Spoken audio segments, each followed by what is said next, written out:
Ever wondered what happens when a former Navy SEAL takes on corrupt cops? Stay tuned. Officers Renner and Rickson carried themselves with unearned confidence, believing their badges placed them above any consequences. For years, they wielded their authority to intimidate and control, targeting those they perceived as defenseless. To them, no one ever fought back.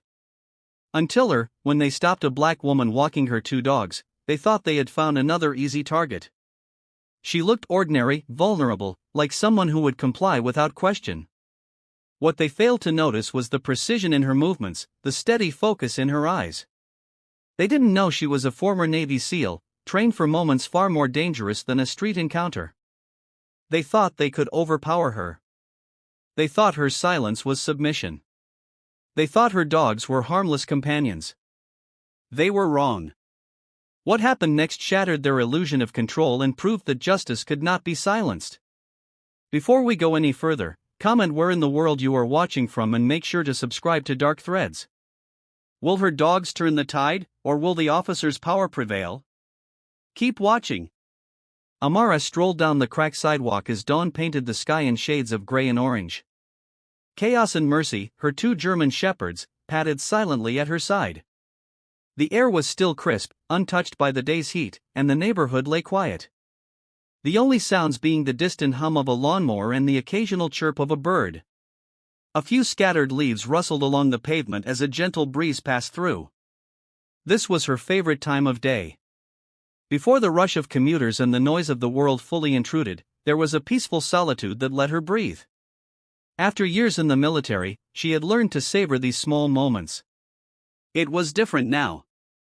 No more endless deployments, no more briefing rooms or combat drills. This suburban life was meant to be a fresh start. The houses lining the street were mostly well kept, but there were pockets of decay here and there. Rusted mailboxes, peeling paint, and cracked driveways. She passed a neighbor she didn't know by name, an older white man leaning on his rake. He gave her a quick glance, his lips tightening into a brief thin smile before he turned away. His reaction was something she had grown used to. Not overt hostility, but not exactly welcoming either. It was the same kind of look she'd gotten at the grocery store, the bank, even the veterinarian's office when she first moved in. A look that said, "What are you doing here?" Chaos sniffed at a nearby bush, his large body taut and alert. Mercy, the smaller of the 2, stayed closer to Amara's leg, her ears pricked up. Amara adjusted the leash slightly, her mind wandering to when she'd first trained with them. Back then, they were more than pets. They were partners in operations that demanded precision and loyalty. Now they were her only constant companions in a world that still felt alien after so many years of service. She adjusted her grip on the leash, looking ahead. A patrol car cruised slowly down the opposite side of the street. The sight was familiar enough. She'd seen it before on her walks, but something about it made her straighten just a little. Maybe it was the way the car slowed as it passed, or how the driver's gaze lingered a second longer than necessary. She couldn't tell if it was her or the dogs that had caught his attention, but she felt it, the subtle shift in atmosphere. Amara kept moving, her expression calm. She'd learned long ago not to let the tension show, not to give anyone an excuse to misinterpret her demeanor. Chaos and Mercy, however, seemed more aware. Chaos glanced toward the car, his ears flicking back for a brief moment. Mercy huffed softly, a sound Amara recognized as mild irritation rather than fear.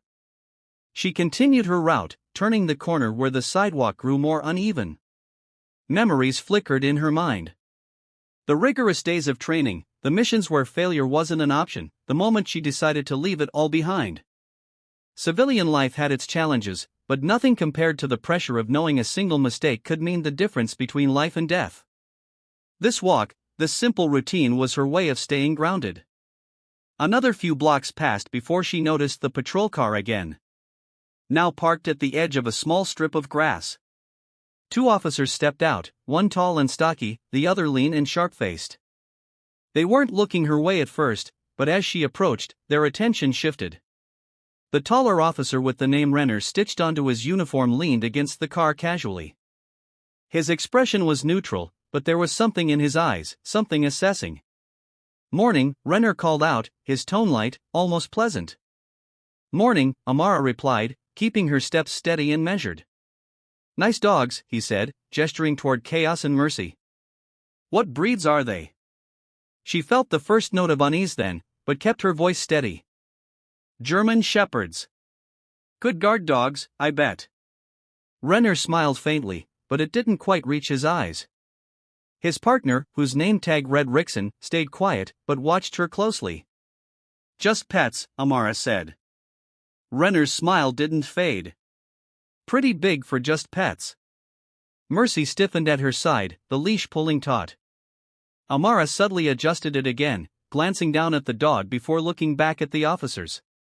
They're well trained, she said. Military trained? Renner asked, his tone still casual, but now laced with curiosity that didn't feel entirely innocent. Amara shrugged. Something like that. Rickson stepped closer to the car, crossing his arms.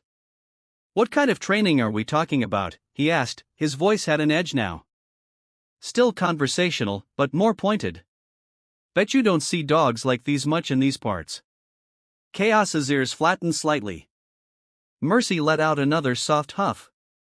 Amara felt the shift in them before she felt it in herself. Something was off. The way Renner's hand rested on his belt. The way Rickson's gaze never left her dogs. She had seen this before. Not from police, but from people in the field who thought they had the upper hand. It wasn't about questions or curiosity. It was about control. We're just out for a walk, Amara said, her tone firm. Have a good day. She started to move past them, but Renner straightened up, stepping away from the car. His hand hovered near his holster, the friendly pretense slipping just enough for her to see the intent behind his movements. The quiet street suddenly felt too quiet. Amara tightened her grip on the leashes, her heart steady, her mind already running through scenarios as she prepared for whatever came next. Rickson squatted down, hands resting lightly on his knees, his face fixed in what might have passed for a friendly grin if not for the tension behind it. He whistled sharply. A short shrill sound meant to get Chaos's attention. Nice dog, he said, his voice low and coaxing. Come here, boy. Come here, he extended a hand, palm up as though offering a treat. Chaos didn't move. His ears twitched, his body stiffened, and his deep, steady gaze locked onto Rickson like a target in his sights. The dog's posture said everything Amara didn't need to voice. Rickson chuckled nervously. Not very friendly, huh? What's wrong, boy? You scared? He inched closer, his boots crunching on the sidewalk.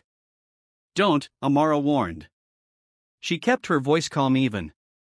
She didn't yank the leash, didn't shout, but her eyes held on Rickson's face. And there was no mistaking her meaning. Rickson's grin tightened. What's the big deal? I'm just saying hello. He reached into his pocket and pulled out a piece of jerky he'd been chewing on. Maybe this will help. Come on, boy. Come get a little snack. He waved the jerky closer, leaning toward Chaos. Chaos growled, his lips pulling back just enough to show the edges of his teeth. It wasn't a loud snarl, just a low, steady rumble that made the hair on Amara's arms stand up. The big dog's muscles coiled and his head lowered, his intense focus now fixed solely on Rickson's outstretched hand. Don't do that, Amara said firmly, her voice cut through the tension. But Rickson didn't pull back. What, he said, his tone both defiant and defensive. It's just a treat. He's not going to bite me, is he? Renner, who had been leaning against the car, straightened and took a step toward them. Your dog a problem, ma'am? He asked, his tone casual but edged. His hand drifted toward his belt. Sounds like he's ready to attack. He's fine, Amara replied. Her voice was firm, clipped. Just leave him alone. Mercy, standing closer to her side, let out a sharp bark and shifted her weight forward, matching Chaos's alert stance. Amara felt the leashes tighten against her hands as both dogs adjusted, muscles coiled. She didn't have to look at them to know what they were thinking. They were reading her cues, watching the officer's movements, preparing for whatever might come next. Better get them under control, Renner said, his smile thinning. Wouldn't want anyone to get hurt, his hand now rested fully on the butt of his holster. Rickson stood up slowly, stuffing the jerky back into his pocket.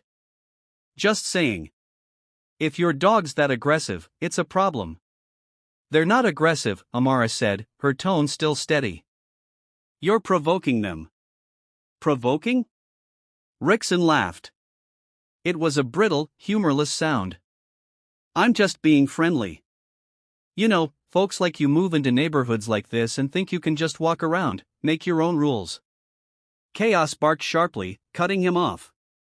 Rickson flinched, stepping back, and his hand went to his own weapon. Amara's pulse quickened, but she kept her voice calm. Back off, she said, her words measured and clear. Just back off. You're scaring them. Rickson ignored her. His hand hovered near his sidearm, and his eyes darted from Chaos to Mercy, then back to her. You need to get these mutts in check. Last thing we need is some attack dogs running loose. They're not running loose, Amara interrupted. She stepped forward slightly, putting herself between the dogs and the officers. They're under control. You need to stand down. Renner shook his head. A slight mocking smirk on his face. If they're so well trained, why are they growling at us? That's not very under control. They're responding to you, Amara said, her patience thinning. And if you just stop, a sharp growl from Chaos cut her off. Rickson jumped back slightly, his hand now fully on his gun. That's it, he snapped, his voice rising. Control your dogs or I will. Amara raised a hand, trying to defuse the situation. Wait, just wait. They're not going to, but Rickson was already moving. He reached for his weapon and Chaos surged forward, straining against the leash. A single gunshot cracked through the air, the sound echoing off the nearby houses. Chaos jerked back, yelping, and Amara felt her grip tighten involuntarily. The bullet had missed, but not by much. Enough! Amara shouted, her voice ringing with authority. She stepped forward again, her own body tense, her hands firm on the leashes. Stop! Right now! Rickson raised his gun again, his hand trembling slightly as Chaos continued to growl low and steady. Renner's hand was already on his taser, his eyes locked on Amara. But he hadn't fired yet. The tension was a coiled spring, ready to snap. Last warning! Rickson shouted, his voice cracking. Get these damn mutts down, or I'll put them both in the ground. Amara didn't flinch. Lower your weapon, she said firmly. You don't have to do this. Who the hell do you think you are? Rickson snapped. You come out here parading your little jungle dogs, thinking you can walk around like you own the place. You don't belong here.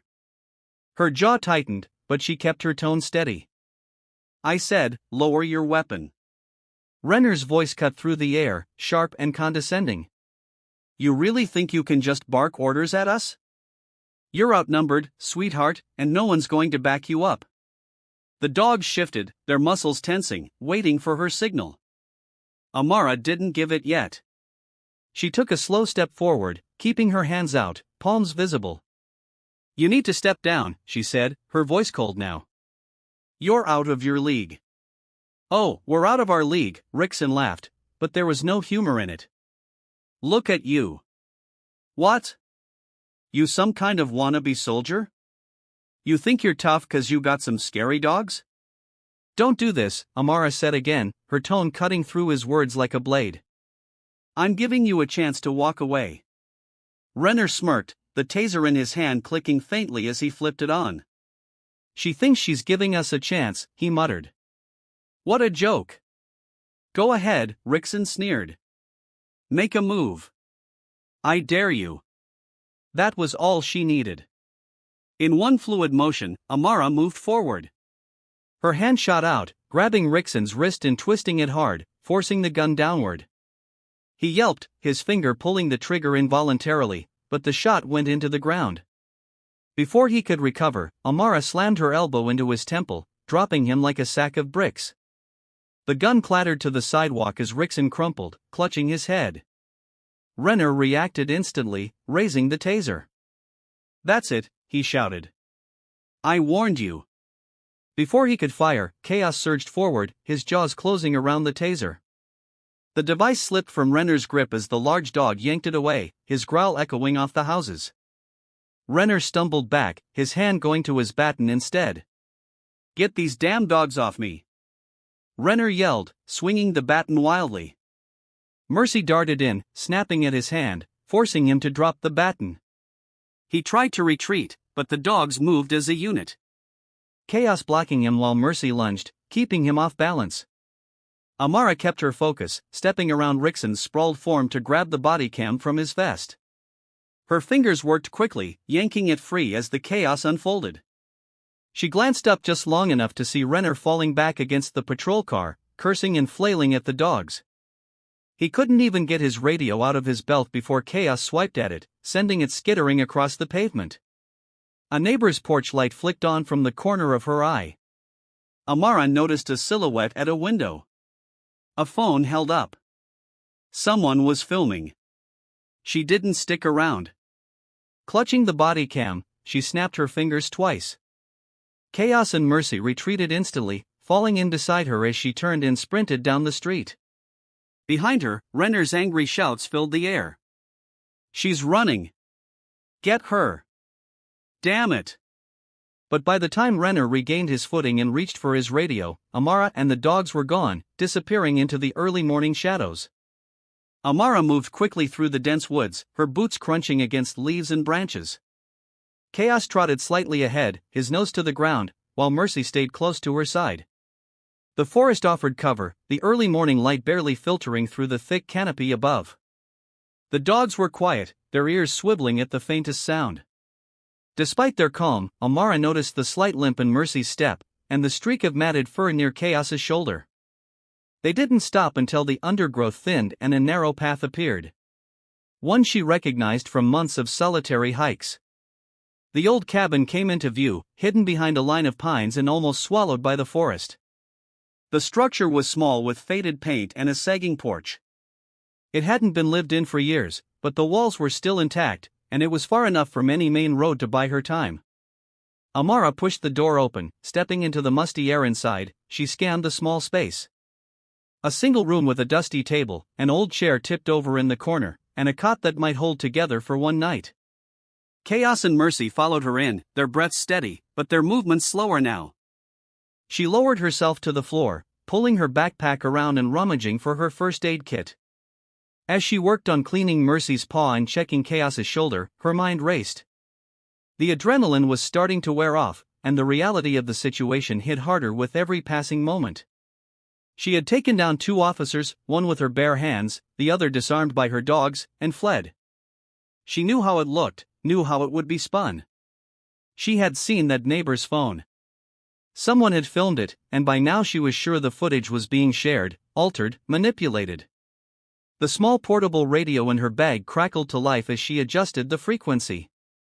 She twisted the dial, catching snippets of chatter, code numbers, rapid voices, and then a phrase that caught her attention. "Suspect is considered armed and dangerous. Approach with extreme caution." She kept listening, piecing together what she could. They were already labeling her as a rogue operative. A dangerous veteran who had snapped under pressure. The details didn't matter to them. The narrative was set. She could hear it in their clipped tones. Amara Briggs, the black ex-SEAL with her vicious attack dogs, had gone on a rampage. "Footage from patrol car body cams is unavailable at this time," one voice said. The lie thinly veiled. Incident report states that the suspect initiated the attack. Amara snapped off the radio and leaned back against the wall, her jaw tight.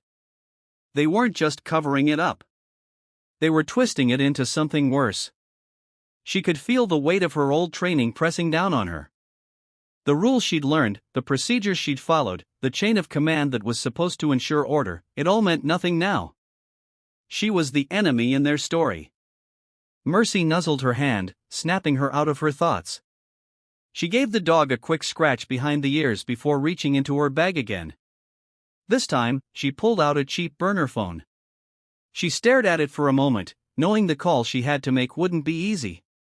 The number she dialed was one she hadn't called in years. It rang twice before a familiar, weary voice answered. "Hello, it's me, Amara," she said, keeping her voice low.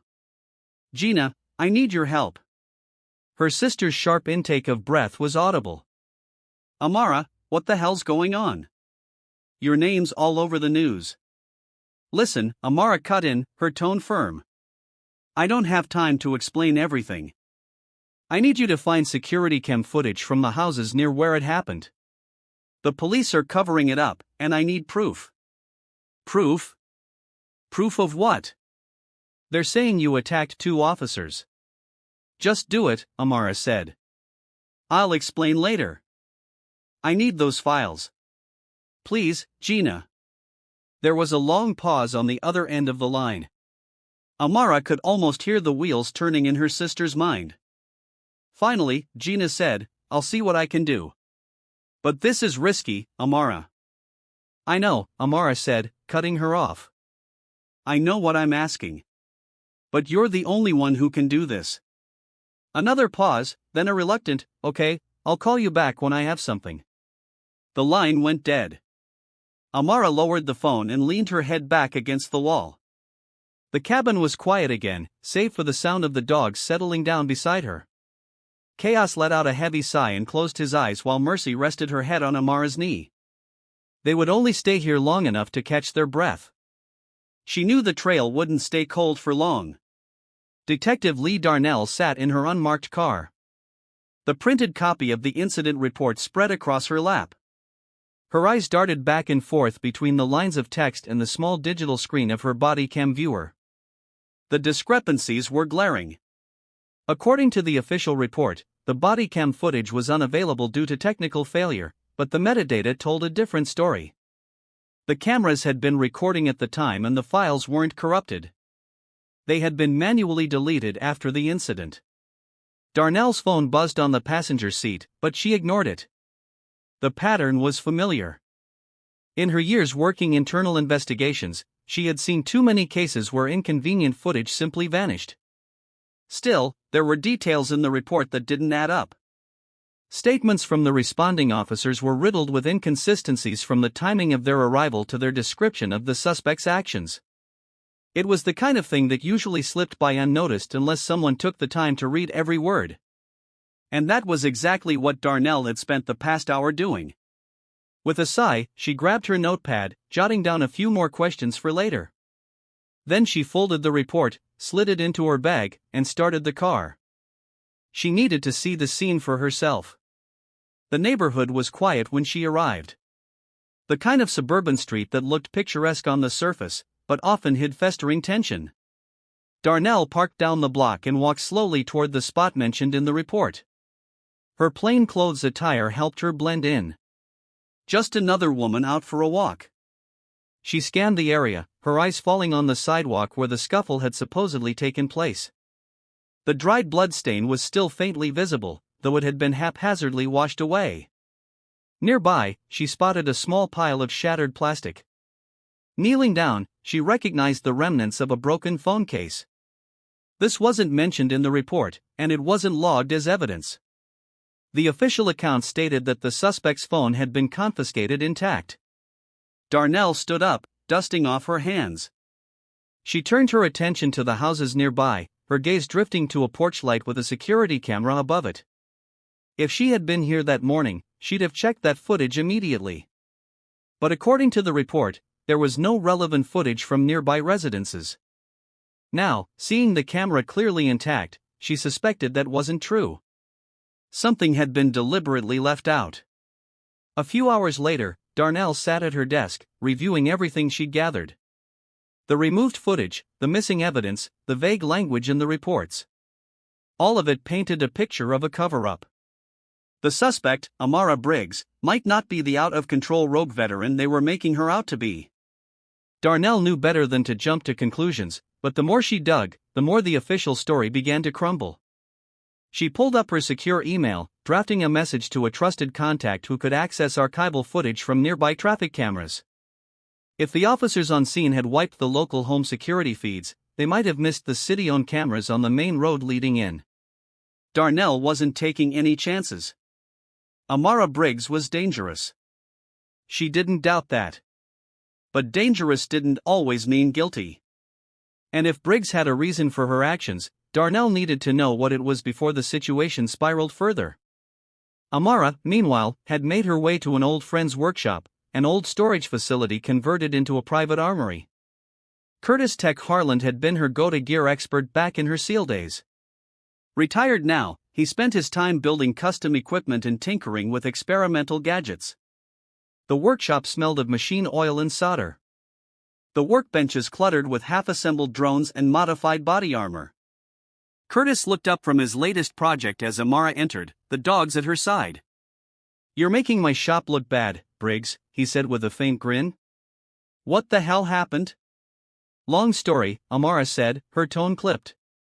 "I need a favor."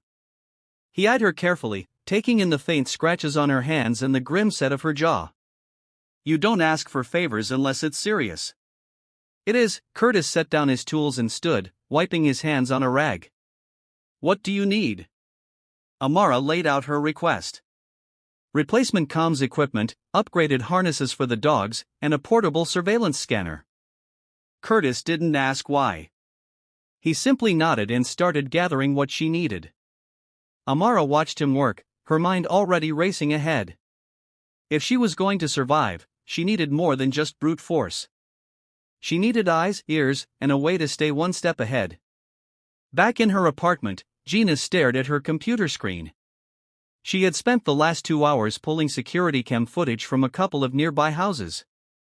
The files weren't easy to get, encrypted and stored on a subscription service. But Gina knew her way around digital locks. When she finally played the clips, her stomach twisted. The dogs weren't aggressive.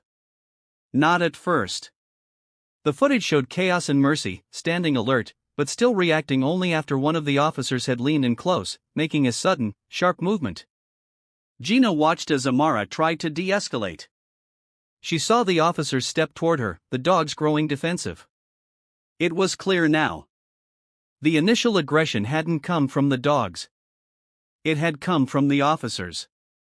As she sifted through the files, Gina clicked on one more folder Amara had sent.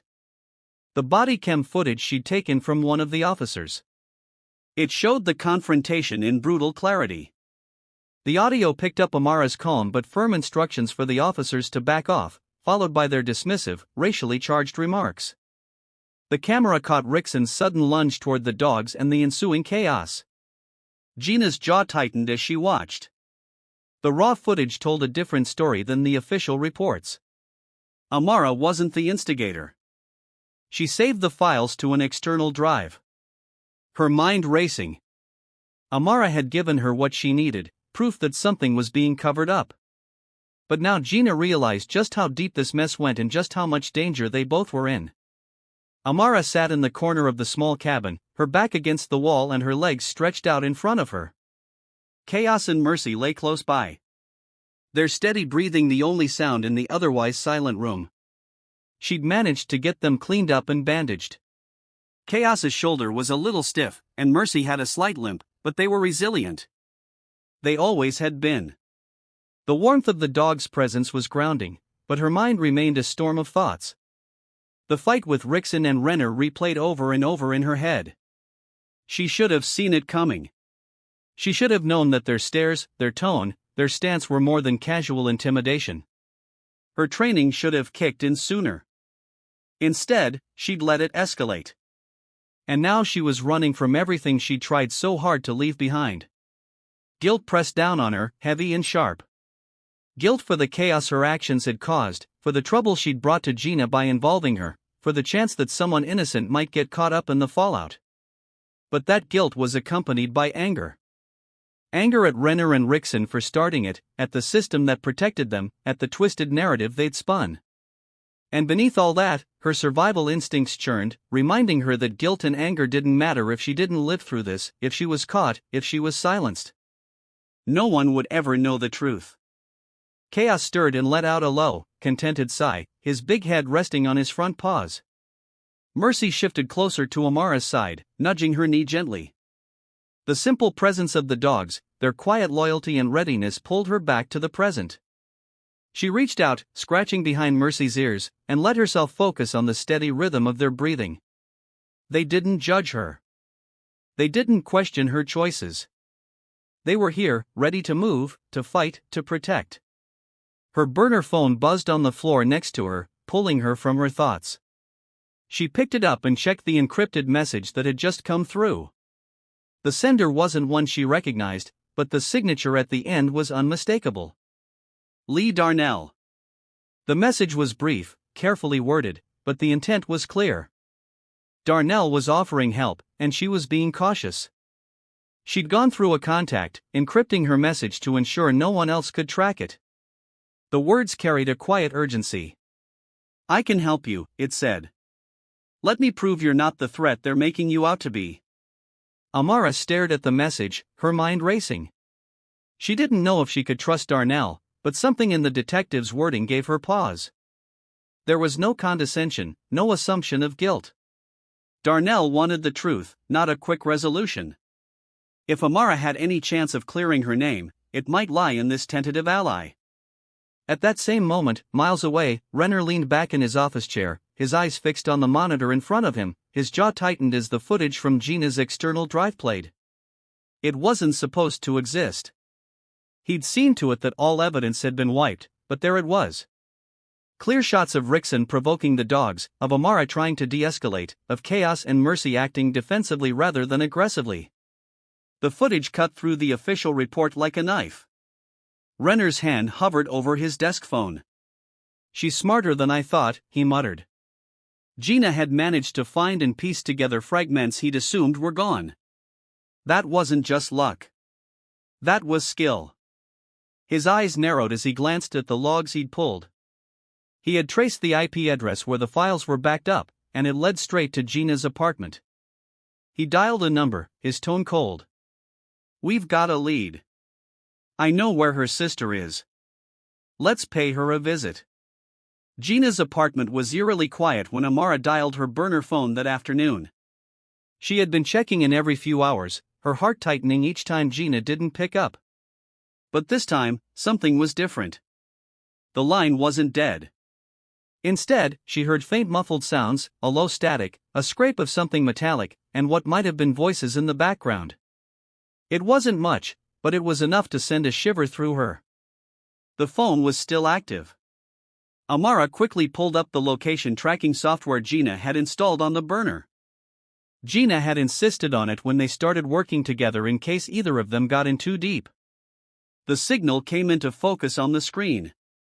A point flashing on the map sitting squarely on the edge of town. Amara recognized the location immediately. It was an old industrial site, a sprawling collection of warehouses and factories that had been abandoned for years. The place had a reputation for drawing all kinds of trouble. Graffiti taggers, scavengers stripping metal, and apparently crooked cops who needed a quiet place to keep someone hidden. Amara didn't waste any time.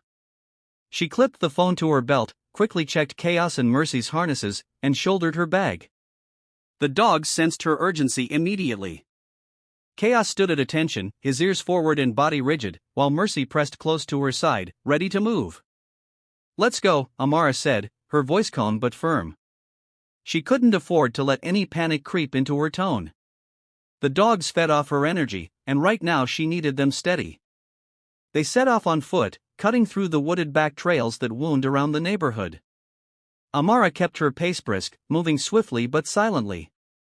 The sun was starting to sink lower in the sky, painting the trees in shades of orange and gold. She stuck to the shadows where she could, keeping herself and the dogs out of sight. The fewer people who saw her, the better.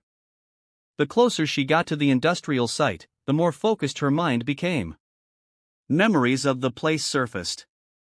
Long ago training exercises that tested her endurance, stealth, and ability to adapt. Back then, she and her team had used the crumbling warehouses to simulate urban warfare scenarios. She knew the layout well, the narrow alleyways between buildings, the rusted chain-link fence surrounding the perimeter, the stacks of pallets that could double as cover. She also knew the weak points. There was a section of fence near the western side that was barely standing, bent at an awkward angle. If she was careful, she could slip through without alerting anyone. As she neared the site, the faint sound of engines idling reached her ears. She slowed her pace and signaled the dogs to stay low. The thick underbrush around the property made it easy to remain hidden as she approached. From her position, she could see a cluster of vehicles parked near one of the main loading docks. 2 unmarked sedans and a patrol car. Amara's eyes narrowed. She'd been expecting something covert, but seeing the patrol car confirmed that these weren't just goons. They were officers. Renner's people. Her fingers tightened around Chaos's leash. She scanned the area, taking in the details. There were no uniforms visible. No one standing guard outside, but she knew better than to assume the place was empty. They'd be inside waiting. Her mind ran through the possible scenarios. They'd likely have Gina tied up somewhere in the main building, probably in one of the old offices where they could keep her isolated. The goal wasn't just to rescue her. It was to get in and out before anyone realized what had happened. Amara pulled back into the cover of the trees, crouching low. Chaos and Mercy stayed perfectly still. Their breathing slow and quiet. She tapped her portable comms unit, double-checking that everything was in working order. Curtis's gear hadn't let her down yet, and she couldn't afford any malfunctions. Now, the first step was getting through the fence. Amara crept along the edge of the property until she reached the western side. The fence here was as bad as she remembered. The metal warped and sagging in places. She slipped the bolt cutters from her bag and snipped through the few remaining strands of chain link holding it upright. The metal parted with a soft creak, and she pushed it aside just enough to slide through. The dogs followed, low to the ground and silent as shadows. Inside the fence, the ground was uneven, covered in patches of weeds and scattered debris. Amara moved carefully, her footsteps deliberate. The air was heavy with the smell of rust and oil. And every now and then, a faint clang echoed from deeper inside the warehouse complex. It was a sound she recognized. Boots on metal walkways. Someone was patrolling inside. Amara found cover behind a stack of wooden pallets, taking a moment to steady herself. The plan was simple. Find Gina, neutralize any threats, and get out. But plans rarely stayed simple. She knew things could go wrong. Renner's people might have reinforcements nearby, or Gina might be injured, making a quick escape impossible. Amara shook off the doubt. She couldn't afford to think about failure. She pulled up the burner phone's signal tracker again. The ping was stronger now, the signal steady. Gina's phone hadn't moved in the past hour. That was a good sign. It meant she was still in the same location. Amara tapped the screen, noting the exact building where the signal was coming from. It was one of the smaller warehouses set back from the main loading dock. Fewer entry points, easier to secure, but also harder to sneak into. Chaos let out a soft, low growl, and Amara froze. She glanced around the corner of the pallets and spotted movement near the patrol car. A man in plain clothes was standing by the driver's side door talking into a radio. He didn't appear armed, but that didn't mean he wasn't carrying.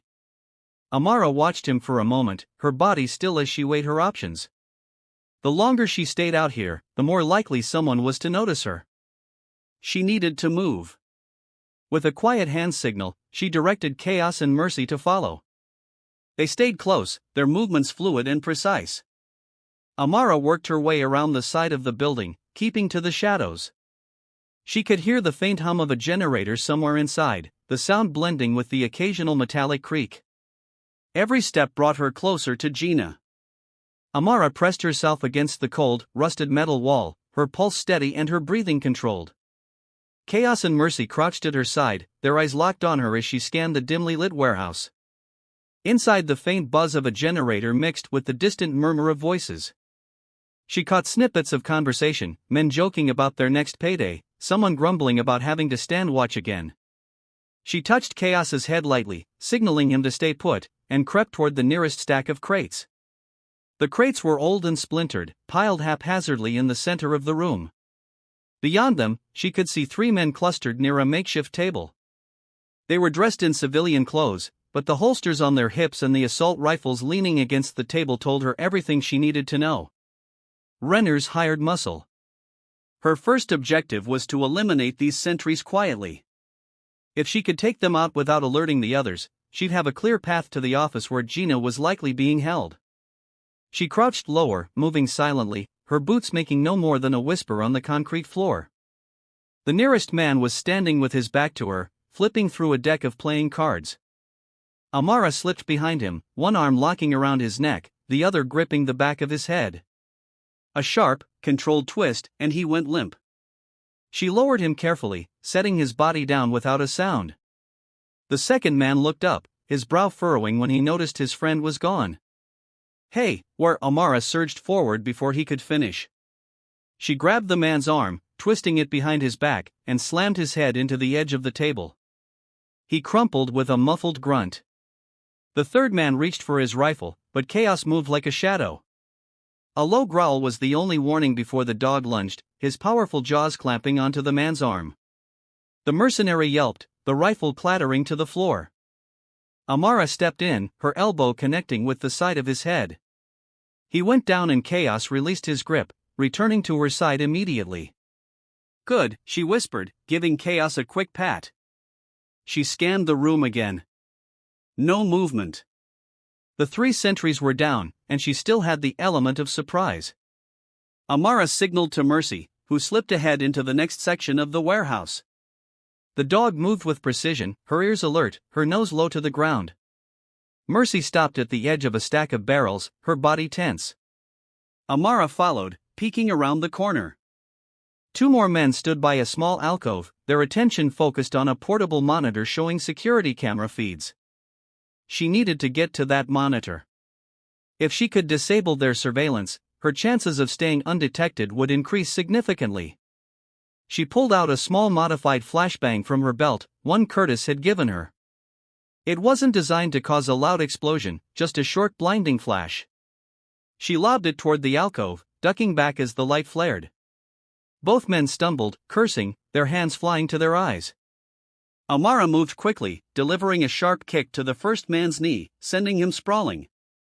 The second man swung blindly, but she caught his wrist, twisted it, and drove her fist into his jaw. He collapsed onto the concrete. Amara quickly turned to the monitor, yanking the cords free and pocketing the drive attached to it. The cameras were down now, giving her more freedom to move. She motioned to the dogs, who followed as she slipped into a narrow hallway leading toward the office. The air grew colder, and the sound of the generator faded. In its place, she heard muffled voices, someone yelling, followed by the heavy thud of boots. 2 mercenaries rounded the corner ahead of her, their weapons drawn. They spotted her instantly. "There she is," one of them shouted, raising his rifle. Amara dove behind a stack of metal shelves as bullets tore through the space where she'd just been. Chaos and Mercy split to either side, moving like ghosts in the shadows.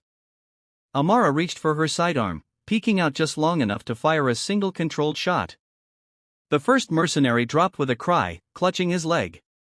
The second mercenary swung his weapon toward her, but Mercy sprang from the shadows, knocking him off balance. He fell backward, his rifle clattering out of reach. Amara closed the distance in seconds, grabbing the man by the collar and slamming him into the wall. His head hit with a sickening thud, and he slid down unconscious. Amara crouched low, pulling both dogs close to her side as she listened. The gunfire would have alerted the rest of the guards. She had to move fast. She quickly checked her weapon, reloaded, and signaled to the dogs. They moved as one, weaving through the maze of crates and machinery toward the next room. The final section of the warehouse was larger with a high ceiling and dim overhead lights. Amara could see a group of men near the far end. Their attention focused on a closed office door. She recognized Gina's phone on a table nearby. The sight of it fueled her determination, but these men were armed and alert, and she'd lost the advantage of surprise. She positioned herself behind a stack of crates, signaling to Chaos and Mercy. They knew what to do.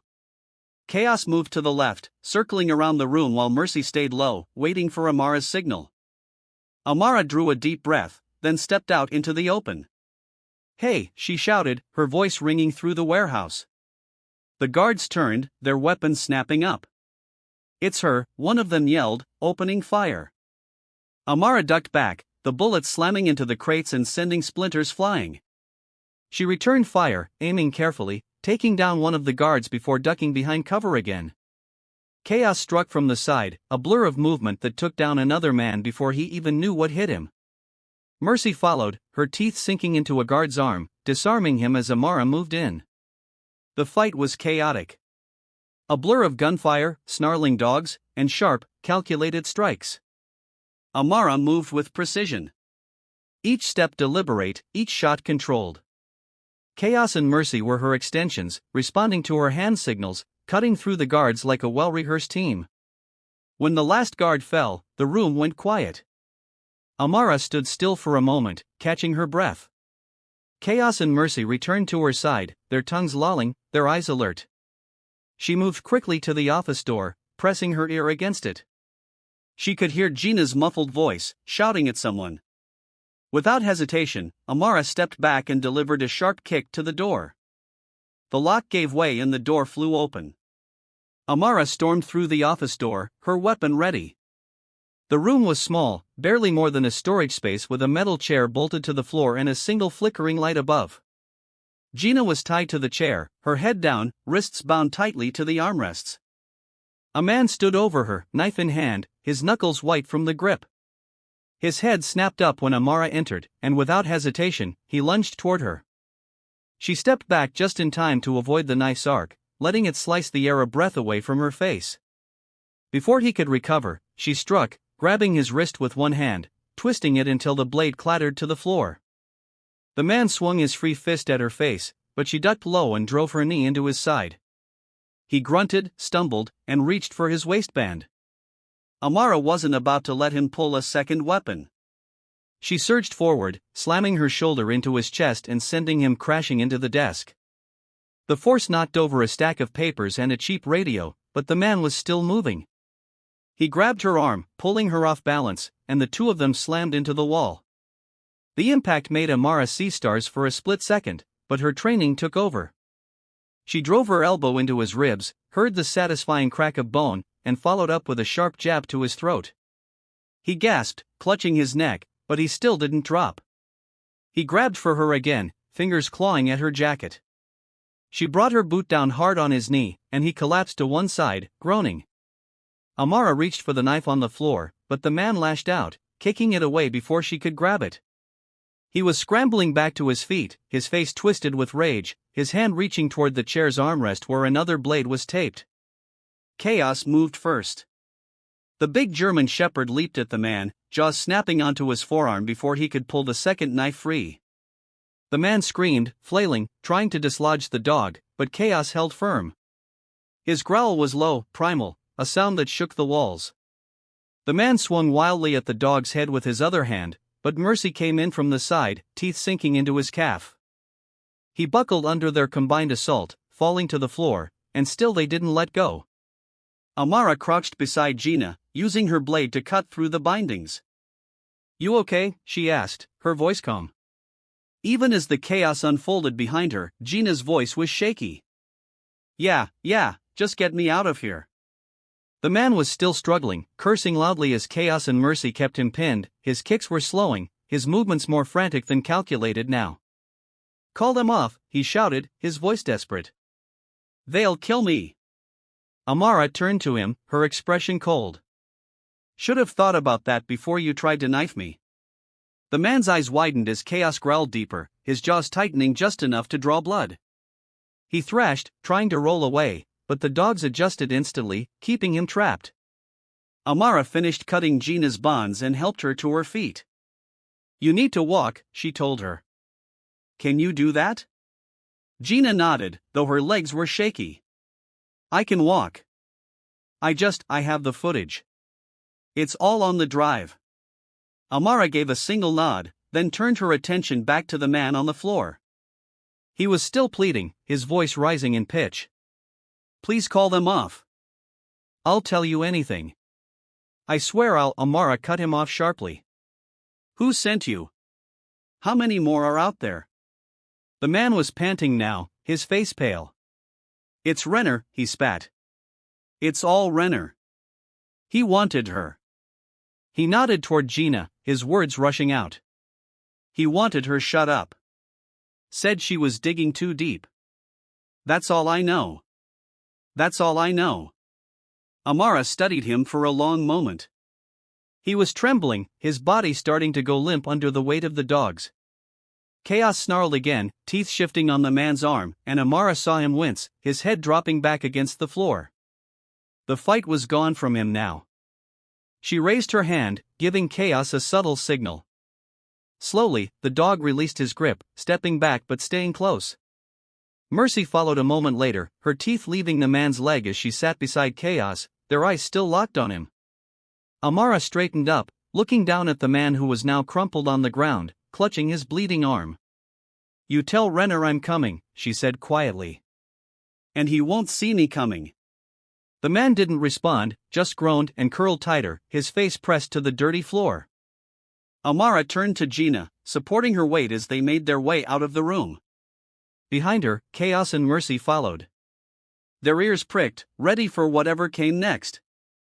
Amara helped Gina to a safer spot away from the chaos of the office, setting her down on an overturned crate in a dim corner of the warehouse. The tension in the air felt as heavy as the musty, stale smell of the old building.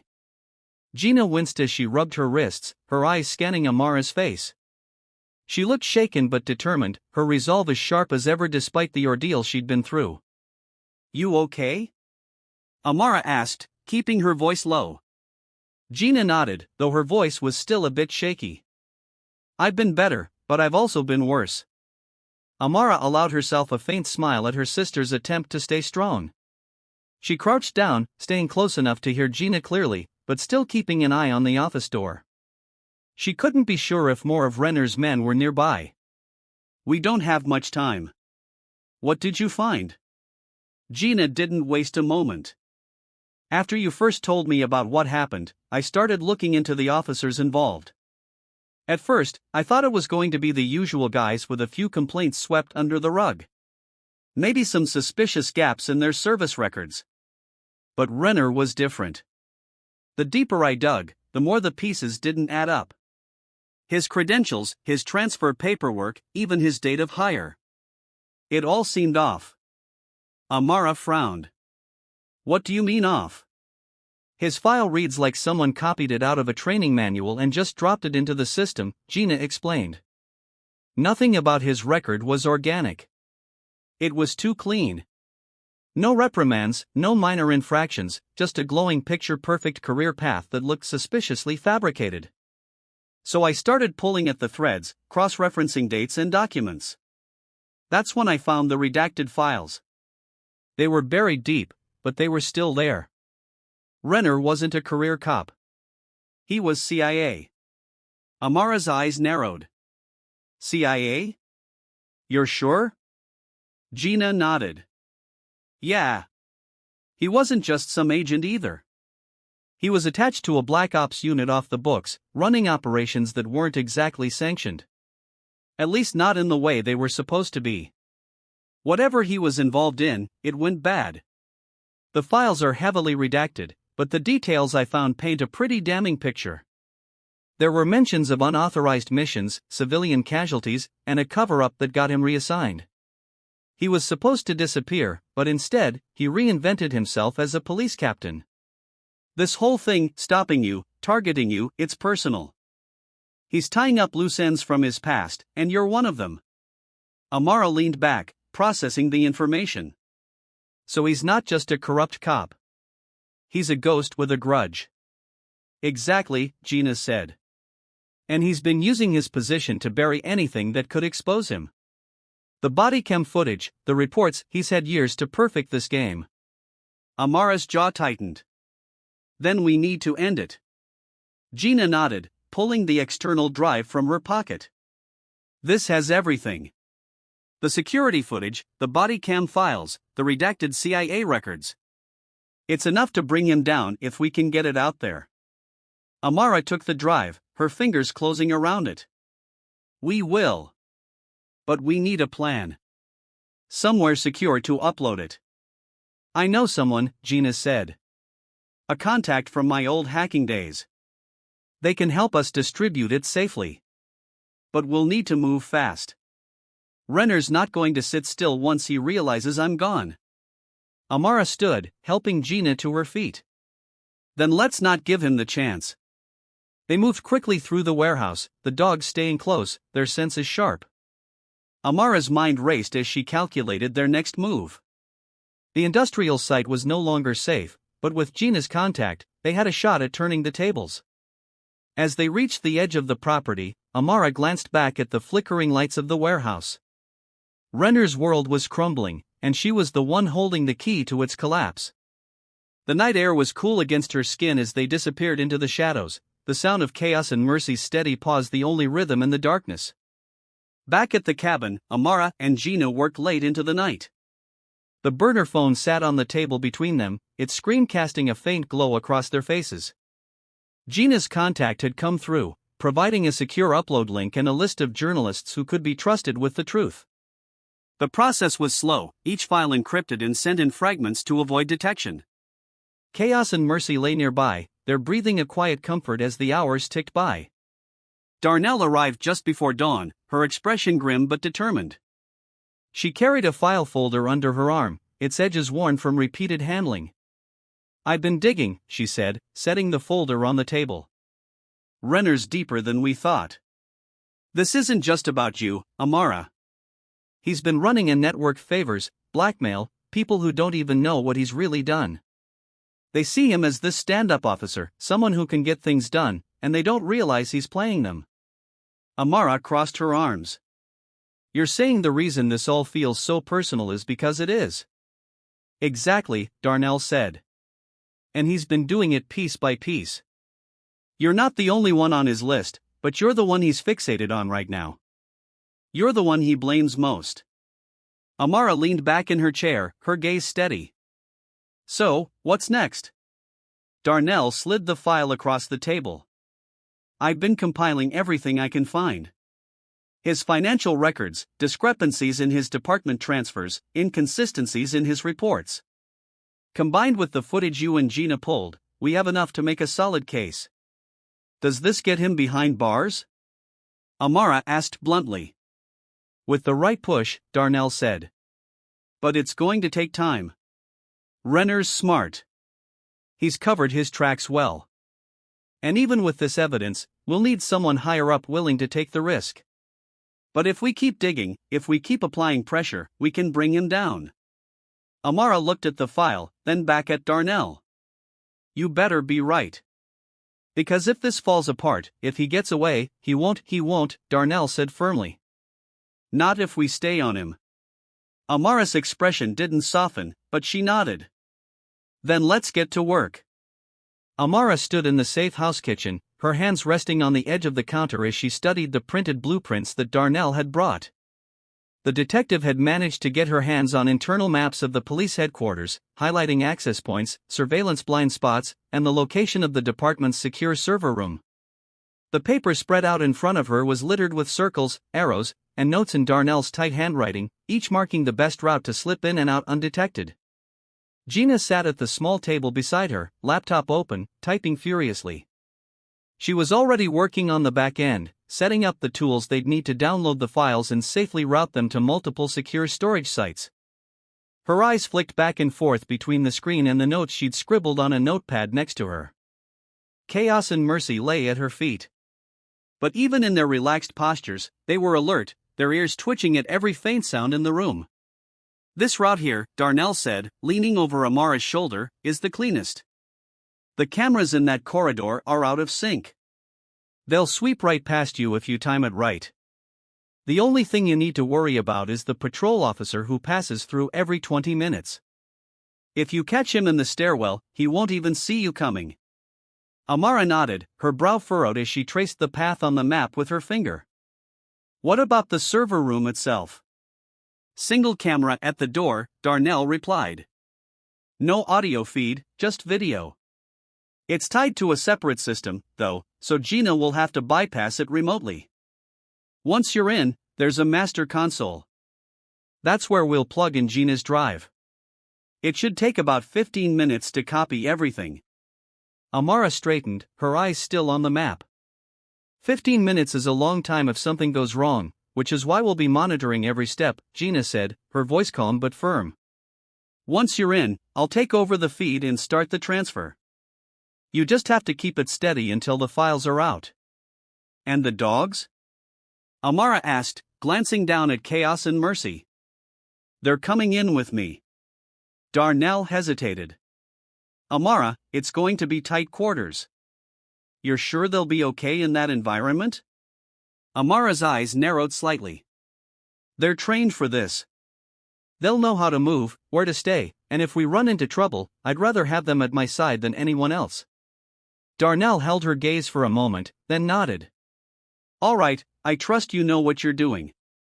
The next few days were a blur of preparation.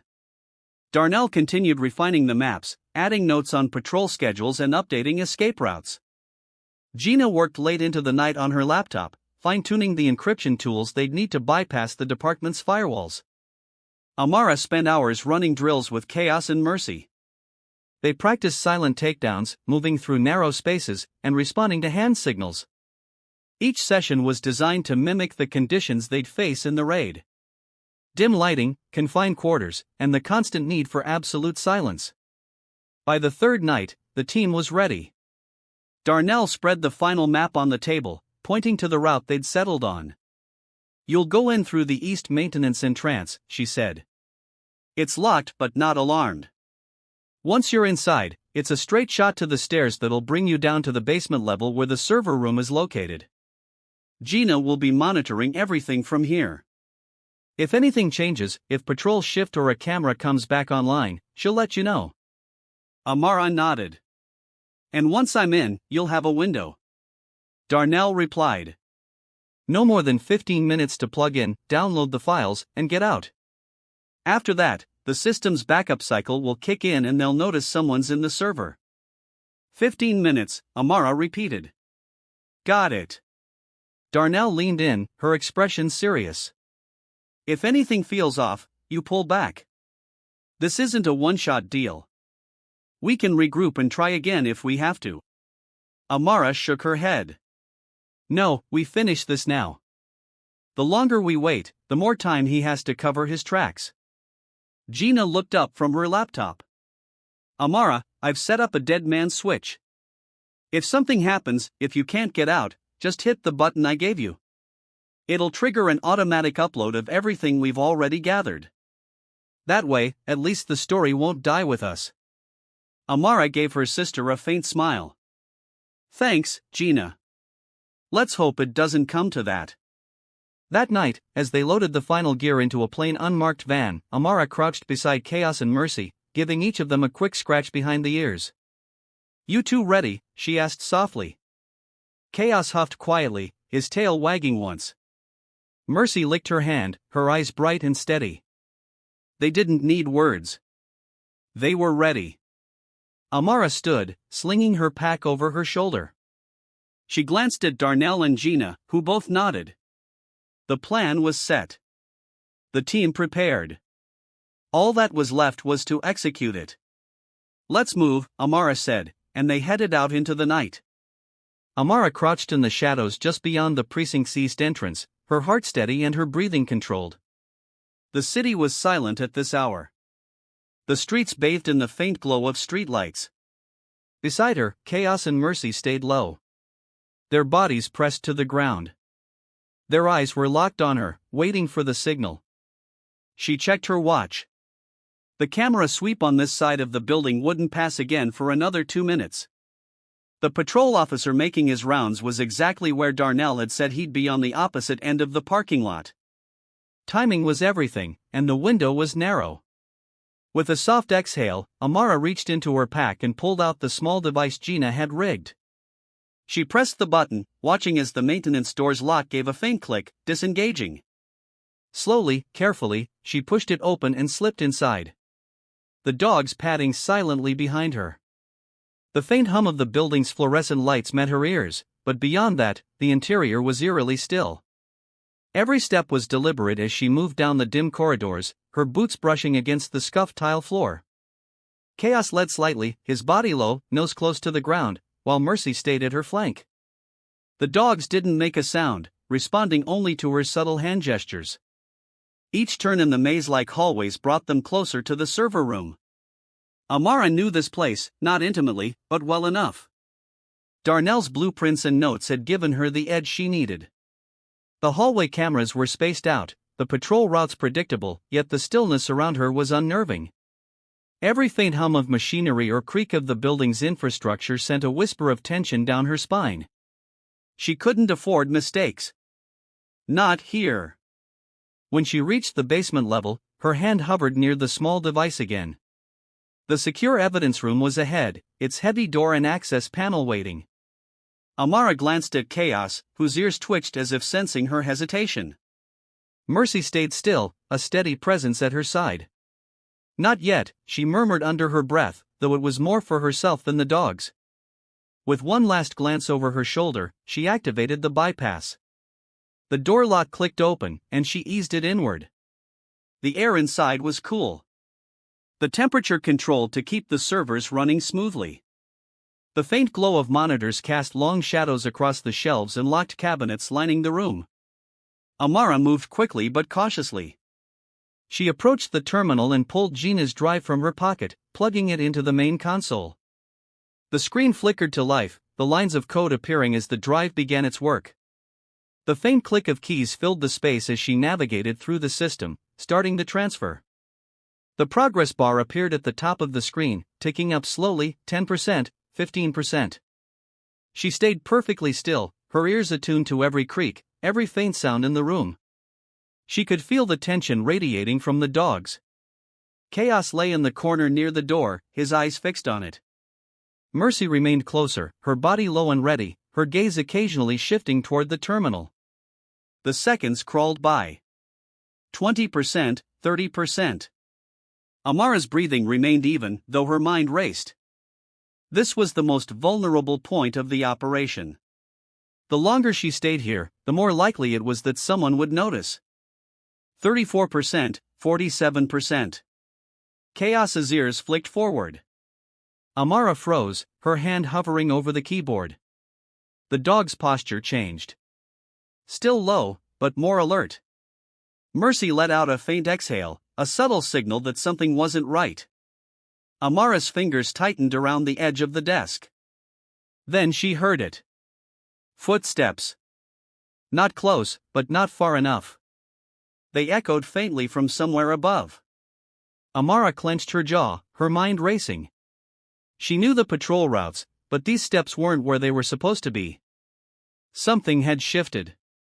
The progress bar ticked up to 50%. Then 55%. Chaos stood now, his body stiff, ears sharply pointed. Mercy's muscles coiled, her head turning toward the door. Amara moved quickly, silently stepping toward Chaos and crouching beside him. She raised 2 fingers, her signal for stay. The dog didn't move, but his gaze never left the door. The footsteps grew louder. They were descending, moving toward the basement level. Amara checked the screen again, 60%. The transfer was still in progress. She couldn't pull the drive out now. She had to let it finish. The first faint creak of the hallway door opening made her pulse quicken. Chaos growled low, and Amara pressed a hand to his side, steadying him. The sound of boots on the tile came next, slow, deliberate. She stayed perfectly still, crouched beside her dogs, her hand near her weapon. Every instinct told her to move, to act, but she held her ground. She needed to know what she was dealing with before making her next move. The footsteps stopped just outside the evidence room door. A flashlight beam swept across the small window, its glow cutting through the darkness inside. Amara stayed hidden behind the shelves, her eyes fixed on that narrow pane of glass. Another creak. The door handle turned slightly, not opening yet, just testing. Then it stopped. Amara's heart pounded in her chest. She glanced at the screen, 68%. The transfer was painfully slow, and she knew it wouldn't be over anytime soon. The door creaked open slightly, and a sliver of light spilled into the darkened evidence room. Amara's pulse quickened, her hand lowering to the signals she'd trained Chaos and Mercy to recognize. The progress bar on the terminal climbed steadily, 78%, then 80%, almost there, but still not done. She stayed perfectly still as the first officer stepped inside, his flashlight sweeping the room. "Something's not right here," he muttered, his voice low but sharp. A second set of footsteps followed behind him, heavier, more deliberate. The beam of the flashlight caught the reflection of the monitor for a split second and the officer paused. "Hey, check this out," he called back softly. Amara's fingers brushed over the floor near Chaos's paw. A subtle tap, a signal. Chaos tensed, his muscles coiling, but he didn't move. Not yet. Amara waited, timing it perfectly. The officers were still speaking in hushed tones, their light moving closer to the console. The second officer leaned in toward the screen, confusion flickering across his face. "Is that a transfer?" "That's not supposed to be." Before he could finish the sentence, Amara moved. She tapped Chaos's side twice, and the dog lunged forward. The first officer didn't even have time to shout before Chaos hit him squarely in the chest, teeth bared and growling. He went down hard, the flashlight clattering to the floor and rolling under the shelves. The second officer reacted quickly, drawing his sidearm. But Amara was faster. She lunged from the shadows, grabbing his wrist and twisting it sharply. The gun fell from his hand, and she followed with a sharp elbow to his ribs. He grunted, stumbling back into the evidence racks, but didn't go down. Chaos held the first officer pinned, his growls deep and guttural, while Amara turned her focus to the second. The officer threw a wild punch, but Amara ducked under it. Her training took over, every move precise. She grabbed his outstretched arm and pivoted, slamming him into the edge of the console desk. He let out a pained yell, but before he could recover, she swept his legs out from under him, dropping him hard to the floor. Mercy joined the fray now, moving to back up Chaos. She circled the fallen officer, her teeth bared as he tried to scramble backward. His hand fumbled for the flashlight, but Mercy stepped on his wrist, growling low. The officer froze, his breathing heavy. Amara turned back to the first officer, who was struggling beneath Chaos's weight. "Down," she barked, her voice sharp. Chaos adjusted, his growls still rumbling, but he eased enough to allow the officer to move his hand away from his belt. Amara stepped in, her knee driving into the man's arm to pin him as she reached for the gun he'd been reaching for. "You don't want to do that," she said coldly, pulling the weapon away. "Trust me." The officer glared up at her, sweat beading on his brow. "You shut up." Amara cut him off, grabbing his radio and tossing it to the corner of the room. She motioned to Mercy, who growled again, keeping the second officer from trying anything. "You're lucky I'm in a good mood." The fight wasn't elegant, but it was effective. Amara used her training to keep every movement efficient, every strike deliberate. Her focus was absolute, the dogs following her commands without hesitation. As the progress bar climbed higher, 85%, 86%, she knew the worst wasn't over. This was just the start. More footsteps echoed down the hall. The fight had been quick, but not silent. Someone had heard the commotion, and Amara didn't have to guess who. Another flashlight beam swept into the room from the doorway. Chaos growled, but Amara tapped his side again, signaling him to hold. They needed to regroup. The new officer entering the room didn't hesitate. He drew his weapon and shouted, "Freeze! Hands where I can see them." Amara's pulse raced, but she stayed calm. She slowly raised her hands, keeping her movements measured. Chaos stayed by her side. His growl, a low rumble that seemed to fill the room. Mercy moved closer, her posture steady, but her eyes never leaving the officer. "Back away from the console," the officer ordered, his voice steady. Amara met his gaze. "You're making a mistake." "Don't test me," he shot back. "Step away now." She took a step back, but not far. "You don't know who you're working for. Renner's got you all by the throat, and you don't even see it." The officer's expression flickered. Just for a moment. Doubt, but it wasn't enough. On the ground, he ordered, motioning with his weapon. Amara glanced at the terminal. 88% still climbing. She couldn't pull the drive now. Not yet. You think Renner cares about protocol? About what's right? He's using you. Get on the ground, the officer repeated, his voice rising.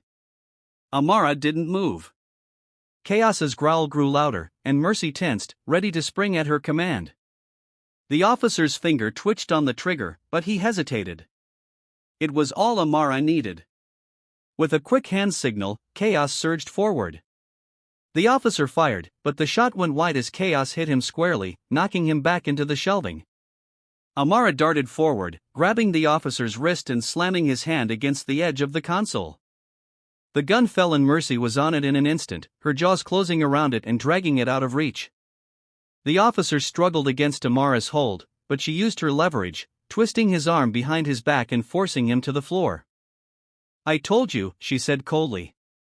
You don't know who you're working for. The officer's protests were cut off as Amara delivered a quick strike to his shoulder, making him go limp. Chaos released his grip, backing off and returning to Amara's side. Mercy dropped the weapon a few feet away, her growl fading as she moved to guard the doorway. Amara checked the terminal. 92%. Almost there, but she could hear more voices now, more footsteps. The fight wasn't over. Not yet. Amara barely had time to assess the situation. The officer she'd just taken down was out cold on the floor, but the sound of footsteps was drawing closer. Chaos and Mercy remained poised, their eyes locked on her, awaiting the next signal. The progress bar on the terminal inched higher, 94%, then 95%. The end was in sight, but so was the next wave of trouble. Two officers burst into the room, one shouting orders while the other drew his baton. The first one raised his weapon, and Amara's instincts kicked in. Chaos. Front, she commanded. The dog lunged at the armed officer, his jaws closing around the man's forearm before he could aim properly. The officer let out a pained yell, struggling to shake the dog off, but Chaos held firm, growling and twisting to keep him off balance. The second officer didn't hesitate. He came at Amara directly, swinging the baton with force. She sidestepped, the blow narrowly missing her ribs, and countered with a sharp jab to his side. He grunted, stumbling back, but quickly recovered. He swung again, this time catching Amara's shoulder. Pain shot through her arm, but she didn't let it stop her. She closed the distance, ducked low, and drove her elbow into his gut, following it with a quick upward strike to his chin. The man staggered, blood trickling from his mouth, but he didn't go down. Mercy. Assist. Amara barked, her voice sharp. Mercy darted in, her lean frame weaving between the racks as she closed in on the second officer. She leapt at his arm, knocking the baton from his grip. The man tried to grab her, but Amara stepped in, landing a precise kick to the side of his knee. He dropped, crying out as he hit the floor. Mercy backed off, growling, keeping him pinned without making contact. Amara turned back to the first officer just as Chaos released his arm. The man swung wildly, his movements sluggish from pain, but Amara intercepted his attack. She grabbed his wrist, twisted it sharply, and used the momentum to drive him into the console. He hit the edge with a loud thud and crumpled to the ground, clutching his side. Chaos circled back to her, his tail wagging once, his mouth slightly open as if he'd just completed a routine drill. Amara gave him a brief nod of acknowledgement before refocusing on the terminal. 96%, 97%. Stay alert, she called to the dogs. Chaos and Mercy moved into defensive positions near the door, their bodies tense, ears forward. Amara's shoulder throbbed from the baton strike, and she could feel the adrenaline wearing down her focus, but there was no time to stop, no time to rest. They were so close. Voices echoed down the hall again. She heard someone shouting for backup. A cold bead of sweat ran down her temple as she realized the next wave would be better prepared. This wasn't going to end cleanly. 98%, 99%. The next officers didn't wait. They charged in, weapons raised, barking orders. Amara had only seconds to act. Chaos, left. Mercy, right, she shouted. Chaos lunged to the left, knocking one officer off his feet before he could fire. Mercy darted to the right, forcing another to stumble back and lose his aim. Amara followed, staying low as the third officer swung at her. She took the hit to her ribs, the force knocking the air out of her lungs. Pain blossomed in her side, but she gritted her teeth and pushed through it. She caught his arm, used his own momentum to twist him around and slammed him into a shelving unit. The fight was relentless. Amara's military training clashed against their brute force and numbers. She ducked and weaved, her strikes precise and calculated. But the officers weren't going down easily. One managed to grab her by the arm, pulling her into a chokehold. Her vision blurred for a moment as her breathing was cut off. Chaos saw it and reacted instantly, barreling into the man's legs, sending him toppling. Amara hit the floor hard, gasping for air, her shoulder and ribs screaming in pain. Another officer came at her and Mercy intercepted, snapping at his arm and forcing him back. Amara rolled onto her side, scrambling to her feet, ignoring the burning ache in her body. She delivered a quick punch to his jaw, followed by a sharp elbow to his temple. He dropped to the ground, dazed. Her focus snapped back to the terminal 100%. The drive's light blinked green, signaling the transfer was complete. Amara's breath hitched in relief, but she didn't hesitate. She yanked the drive free and shoved it into her pocket. The fight wasn't over yet. The remaining officers regrouped at the doorway. They hesitated for a brief moment, likely reassessing after seeing their comrades downed. Amara didn't give them a chance to rally. Chaos. Mercy. Go, she shouted, pointing toward the exit. The dogs moved in perfect unison, charging forward with incredible speed. Chaos hit the first officer low, knocking him off balance, while Mercy leapt at the second, forcing him to retreat. Amara followed, her movements sharp and decisive. She struck one officer in the knee, sending him crashing down and pivoted to slam another into the wall. Her ribs screamed in protest, her body protesting every motion, but she didn't let it stop her. The last officer hesitated, his gun shaking in his hands. Amara locked eyes with him, her voice cold. Put it down or you're next. The man froze, his gaze darting between Amara and the dogs. He made his choice, slowly.